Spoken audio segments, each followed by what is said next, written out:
Hello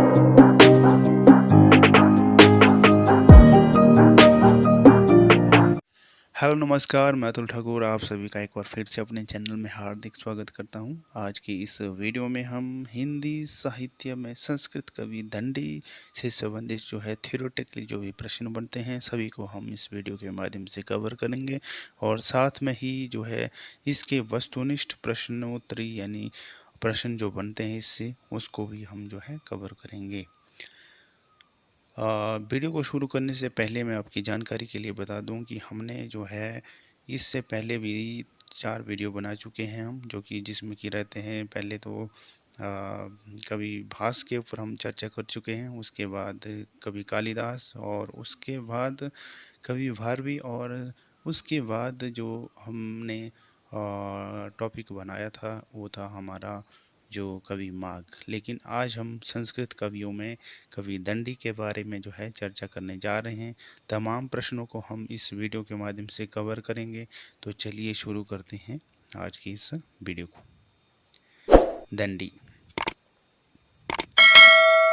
ये जो संस्कृत के कवि रहते हैं और हिंदी साहित्य में जो है संस्कृत कवियों से संबंधित जो कोई भी कॉम्पिटिटिव एग्ज़ाम है हिंदी का उसमें जो है कोई ना कोई क्वेश्चन ज़रूर बनता है, इसलिए ये जो है मोस्ट इम्पोर्टेंट टॉपिक रहता है।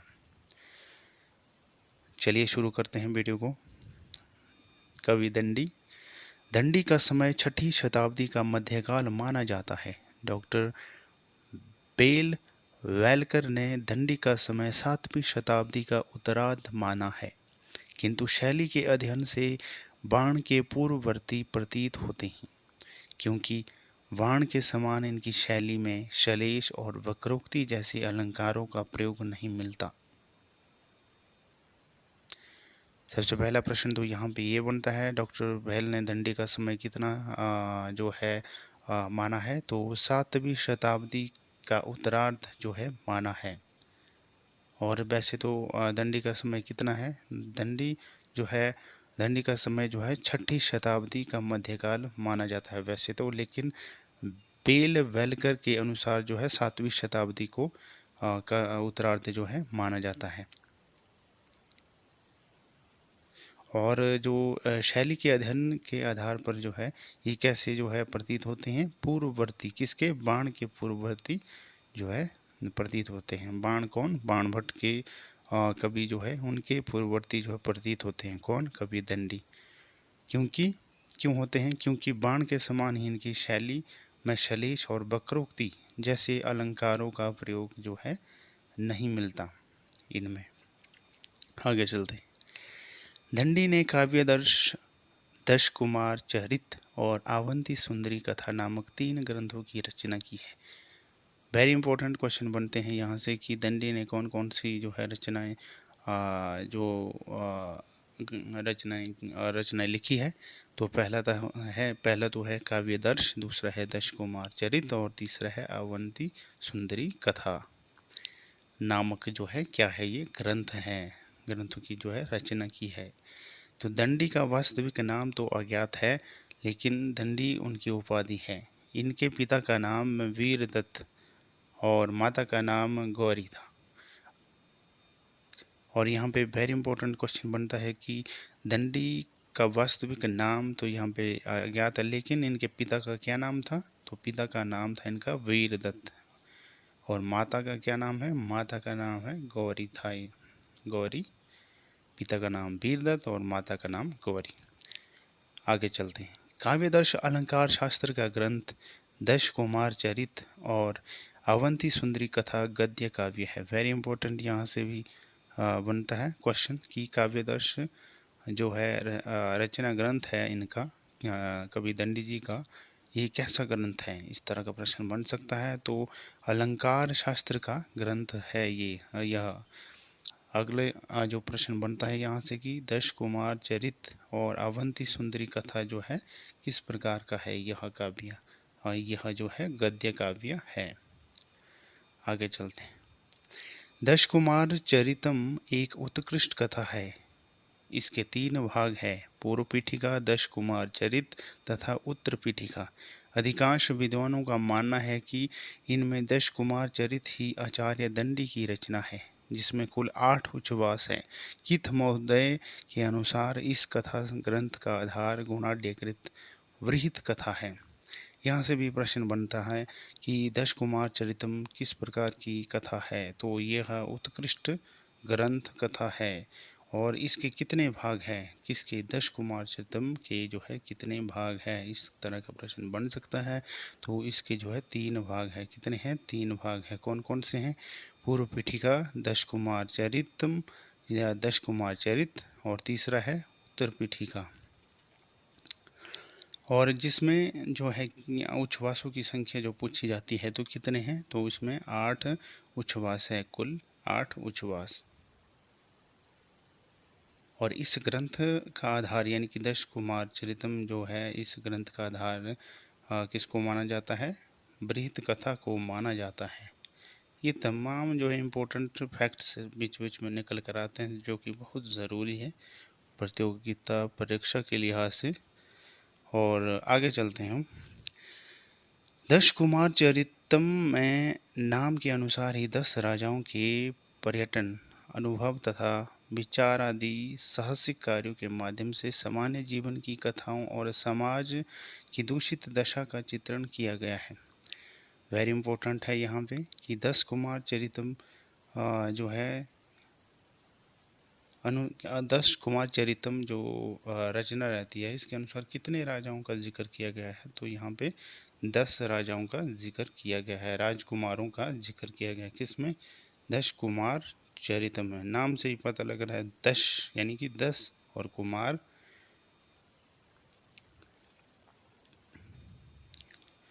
कुमार यानी राजकुमार। ठीक है, तो आगे चलते हैं। दश कुमार चरितम की कथा का प्रारंभ पुष्पपुरी यानी कि पटना के राजा राजहंस से होता है। वेरी इंपॉर्टेंट क्वेश्चन बनता है कि दश कुमार चरितम कथा का प्रारंभ कहाँ से शुरू होता है, इस तरह का प्रश्न बन सकता है। तो ये जो प्रारंभ होता है पुष्पपुरी, पुष्पपुरी कहाँ पे है? पटना में। और पटना के राजा का क्या नाम था? राजहंस। आगे चलते हैं। दश कुमार चरितम में दंडी ने उस परंपरा का उल्लंघन किया है जिसके अनुसार गद्य काव्य में भी किसी उदात्त विषय का प्रतिपादन होना चाहिए और उसका नायक शालीन, धीर तथा लोकातीत गुणों से संपन्न होना चाहिए। इसमें क्या किया है? दश कुमार चरितम में दंडी ने परंपराओं का उल्लंघन किया है। किसने? दंडी ने।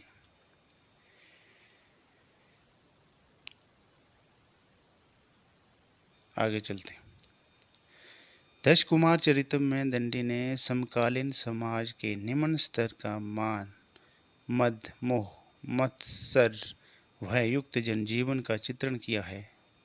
इनमें जादू टोना, लूटमार, हिंसा, छल कपट, पर स्त्री हरण और अवैध प्रेम की झलकियां हैं। पाखंडी साधु, दुष्चरित स्त्रियां, कामाद पुरुष, रूपवती राजकुमारियां, मूर्ख राजा, वैश्या, धूर्त, कंजूस, सेठ जैसे अगणित चरित्र अपने कार्य व्यापारों से संपूर्ण कृति को सजीव, रसपूर्ण और मनोरंजक बनाने में सफल है। तो इस तरह का इसमें जो है जिक्र किया गया है दश कुमार चरितम में। निम्न स्तर का मान, मद, मोह, मत्स्य, भययुक्त जनजीवन का इसमें चित्रण देखने को मिलता है। आगे चलते हैं। दश कुमार चरितम का नायक राजवाहन तथा नायिका अवंती सुंदरी है। अवंती सुंदरी कथा के प्रारंभ में दंडी के जीवन परिचय का उल्लेख मिलता है। अवंती सुंदरी कथा अपूर्ण है।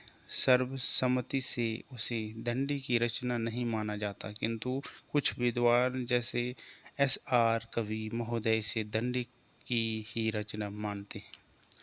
यहाँ पे वेरी इंपॉर्टेंट फैक्ट्स जो दंडी से संबंधित है कि दश कुमार चरितम का नायक कौन है? राजवाहन। कौन है? राजवाहन जो है दश कुमार चरितम का नायक है। और नायिका कौन है? यहाँ पे प्रश्न इस तरह का बन सकता है कि दश कुमार चरितम की नायिका कौन है? तो अवंती सुंदरी ये जो नायिका रहती है।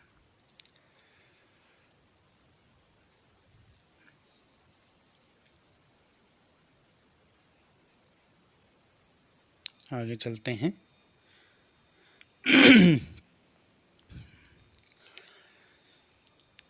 काव्यदश की जंगाल कृत टीका में अवंती सुंदरी नामक आख्यायिका का उल्लेख किया गया है तथा दश कुमार चरित के कथानकों में और इसके कथानकों में समानता है। दंडी का पद लालित्य सर्व प्रसिद्ध है। दंडेन पद लालित्यम।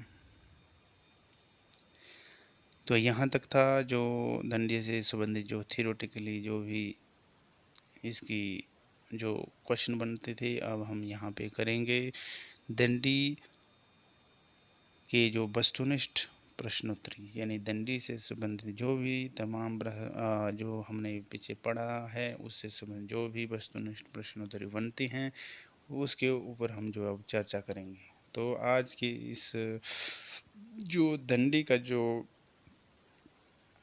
पहला प्रश्न रहता है, यहाँ पे आप स्क्रीन पर देख सकते हैं। दश कुमार चरितम की विधा है। क्या विधा है? विकल्प आपके सामने दिए गए हैं।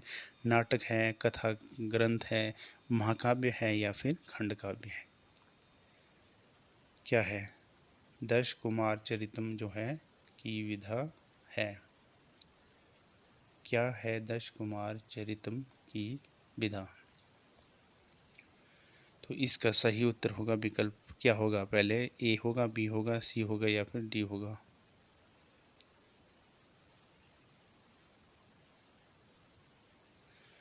तो दश कुमार चरितम है कथा ग्रंथ, गद्य के अंतर्गत आता है, यानी बी सही उत्तर है। दूसरा प्रश्न है आज की इस वीडियो का। दश कुमार चरितम विभक्त है। सर्गों में विभक्त है, अंकों में विभक्त है, उच्छ्वासों में है या फिर कांडों में है। किस में है दश कुमार चरितम जो है विभक्त है? पीछे हमने पढ़ा था, ध्यान से अगर पढ़ा होगा तो समझ जरूर आएगा। तो ये था उच्छ्वासों में। किस में था? उच्छ्वासों में, यानी सी इसका सही उत्तर होगा। दश कुमार चरितम की विधा क्या है? दश कुमार चरितम की विधा है उच्छ्वासों में। अगला प्रश्न है दश कुमार चरितम का नायक कौन है? वेरी इंपॉर्टेंट क्वेश्चन बनता है। कौन है नायक?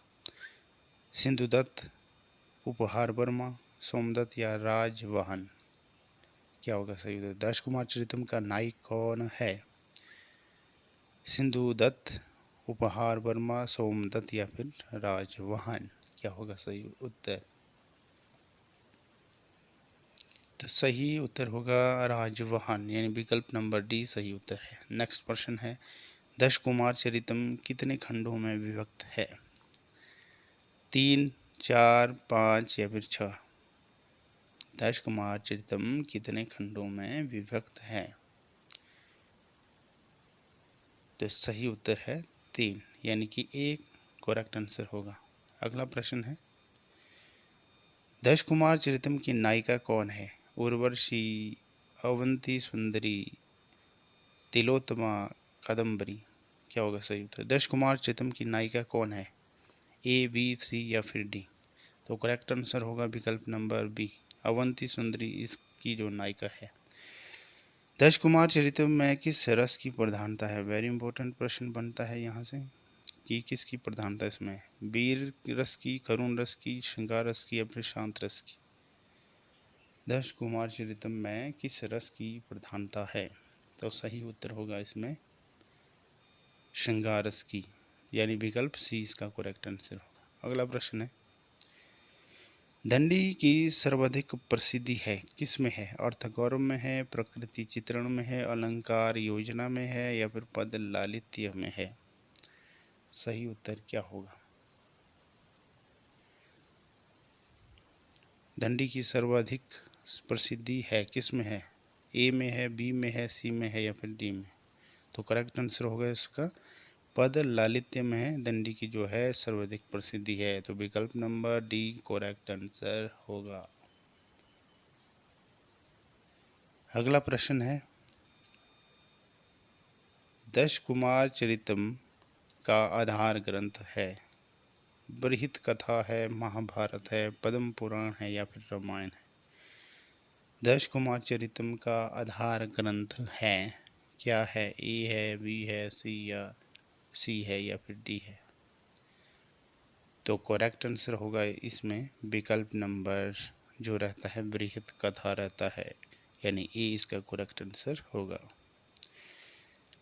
आज की इस वीडियो का दंडी से संबंधित जो आखिरी प्रश्न बनता है, दश कुमार चरितम के अष्टम उच्छ्वास में किसके चरित्र का वर्णन है? बसु रक्षित का, विश्रुत का, अनंत वर्मा का या फिर पुष्य वर्मा का? क्या होगा करेक्ट आंसर? दश कुमार चरितम के अष्टम उच्छ्वास में किसके चरित्र का वर्णन है? वेरी इंपॉर्टेंट क्वेश्चन बनता है। ए है उत्तर, बी है, सी है या फिर डी है? क्या होगा करेक्ट आंसर? तो सही उत्तर होगा इसका विश्रुत। दश कुमार चरितम के अष्टम उच्छ्वास में विश्रुत के चरित्र का जो है वर्णन किया गया है, तो बी इसका करेक्ट आंसर होगा। तो आज की इस वीडियो में हमने जो है तमाम दंडी से संबंधित प्रश्नों को हमने कवर कर दिया है। इससे पहले हमने थ्योरेटिकली किया और अंत में हमने जो है दंडी के वस्तुनिष्ठ प्रश्नोत्तरी को भी कवर किया। तो अब हम मिलते हैं नेक्स्ट वीडियो में।